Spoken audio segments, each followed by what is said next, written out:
Estilo e vida. Hoje o doutor André Peixoto, ele vem falar sobre essa nova moeda, né, do real digital, que é justamente o Drex. Então eu já queria começar, doutor, falando o que é o Drex. Bom, Nayane e ouvintes, o Drex é uma moeda nova que ela surge a partir de uma plataforma diferente. A gente é acostumado a utilizar as moedas em papel. Sim. E as versões eletrônicas, né, nas nossas contas bancárias. Já o Drex, ele não tem um lastro que vai ser representado no papel ou por meio desses bancos, mas ele nasce de uma forma digital em cima de uma tecnologia de blockchain. E a partir dessa forma original, diferente de ser, ele vai também permitir várias outras funções que a gente não consegue ver na moeda corrente atual. Ok, a gente sabe que o Pix veio para ajudar muitas pessoas. E eu queria saber a diferença dessa moeda do Drex para o Pix. Bom, o Pix ele é uma ferramenta, é uma forma de se fazer transferência de dinheiro convencional. Né? Mais uma forma, né? É mais uma forma.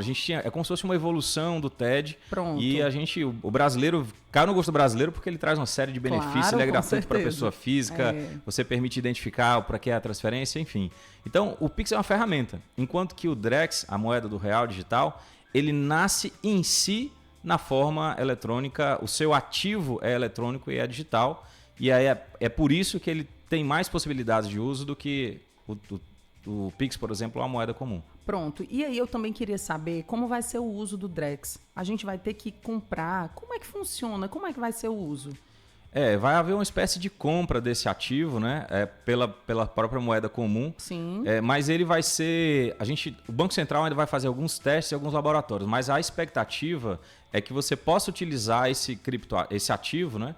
No seu aplicativo de banco, ou nas fintechs, aplicativos em comum, ou também existe a possibilidade de ele de ser acessível, a carteira dele estar acessível a partir dos aplicativos do governo, por exemplo, o gov.br, né, que tem uma série de serviços hoje, assinatura eletrônica. Exato. Talvez tenha uma carteira de Drex naquele aplicativo, ou seja a partir também dos bancos, né, em fintechs, ou tudo junto. Me tira aqui uma dúvida. Então, no caso, o Drex vai ser uma moeda que, no caso, eu vou comprando ali também, do mesmo jeito. Vai ter, como o uso do Pix, a diferença é que eu vou poder aplicar ali um dinheiro para ter Drex? É tipo isso? Isso. Você pode adquirir o Drex, como você pode receber o Drex. Ah, entendi. Então, vão ter várias formas de você ser o titular de um Drex. E em que situação ela vai poder ser usada assim que for lançada? Dá aí um exemplo para a gente.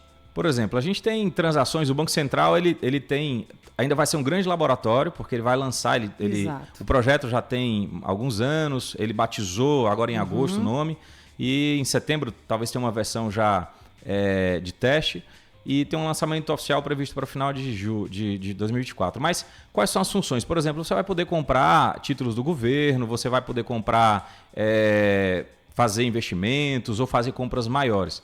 Mas a maior aplicação... Isso o Pix faz, por exemplo, né? Mas o que é que ele traz? Como ele tem benefício, né? De positivo. Né? Assim, no dia a dia real das pessoas, né? Além de o governo ter uma capacidade até maior de poder controlar, de rastrear aquelas coisas, apesar de que vai continuar tendo o sigilo, né, do cidadão, mas aquilo vai ser emitido direto pelo Banco Central. Mas algumas funções que ele vai agregar que você não consegue no Pix, você não consegue no banco normal, que é você agregar outras informações à transação. Por exemplo, você vai comprar um carro. E aí, hoje em dia, você olha o carro, tem o documento, então tem uma intermediação para registro. Esse carro é do A, vai passar para o B. E você, né? tem algumas burocracias que geram, obviamente, custos. Né? Mas no Drex, você vai ter a possibilidade de impregnar, de colocar a informação no item, né? Você tokeniza o seu carro. Então, meu carro custa 50 mil. E aí você tokeniza aquele carro. Olha, 50 mil é o carro com essas características que está no meu nome. Quando a pessoa faz a transferência, esse carro já e aquilo acredita no token do carro, ele já vai automaticamente para o nome da pessoa que comprou. Então você tem uma cadeia de intermediários que vai ser eliminada por causa dessas facilidades. É o que a gente chama de trazer para o Drex, trazer para a moeda, o que a gente chama em inglês que é o smart contract, são contratos inteligentes. Sim. Então você vai trazer informação na moeda. Olha que legal, gente. Agora, muitas pessoas a gente já sabe que deu uma caída, que deu uma queda nessa questão da espécie, do dinheiro em espécie. Hoje em dia, se eu olhar minha carteira, eu não tenho nem moeda, viu? Por quê? Porque tudo é muito fácil, tudo é um Pix, tudo é um cartão. Então, o dinheiro com isso, ele tende a acabar, ele tende a diminuir mais ainda. Qual é o seu ponto de vista? Olha, ele tende a diminuir. Claro que existem operações e particularidades em que o dinheiro ainda é muito útil e vai coexistir. Quando a gente fala de tecnologia, normalmente não tem uma ruptura. Às vezes ela é tão irresistível que a outra fica obsoleta, mas o dinheiro ainda vai ter algum espaço e as pessoas não precisam se preocupar porque ele vai continuar existindo. Mas a gente viu que com o Pix houve um grande aumento da bancarização das pessoas. Pessoas passaram a utilizar a conta em banco, e o Brasil era muito pouco bancarizado por causa do Pix. Inclusive esses bancos digitais. E isso realmente reduziu aquilo que já tinha uma linha de decréscimo do dinheiro em papel, reduziu muito com o Pix. Então, o grande salto foi realmente com o Pix, mas existem expectativas que o Drex vai mais ainda. Ele vai para essas operações um pouco mais complexas e vultuosas, enquanto o Pix está ali no nosso dia a dia. Então, vai haver uma coexistência também dessas duas modalidades. Muito legal. Agora, sim, para aquelas pessoas que têm uma certa resistência. Tem gente que tem resistência a Pix, a TED, enfim, que gosta mais daquela coisa mais caseira. Eu vou ser obrigada a aceitar essa versão eletrônica no Brasil? Ela vai chegar muito e vai entrar muito tranquila? Vai ser difícil aceitar? Qual é o seu ponto de vista também em relação a isso? Não, a princípio não vai ser obrigatório, apesar de que a gente sabe que a moeda corrente, por exemplo, a espécie, é obrigatório. Se você tem um comércio, alguém chega com dinheiro, você é obrigatório a receber no Brasil. O Drex, isso ainda não está muito bem definido mais, considerando que ele é um ativo originalmente eletrônico, né?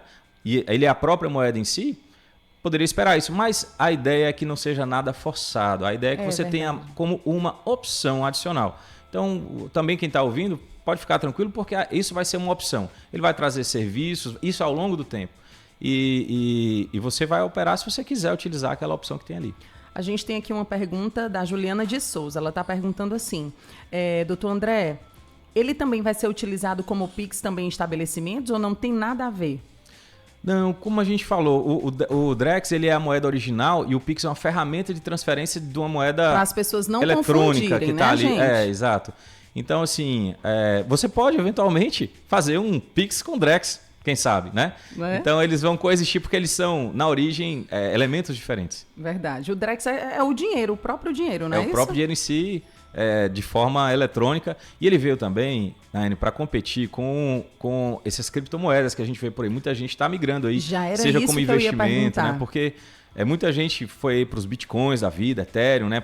Como investimento. Puxa, ele sobe muito, vou ganhar muito dinheiro com isso. E aí comprou esses ativos.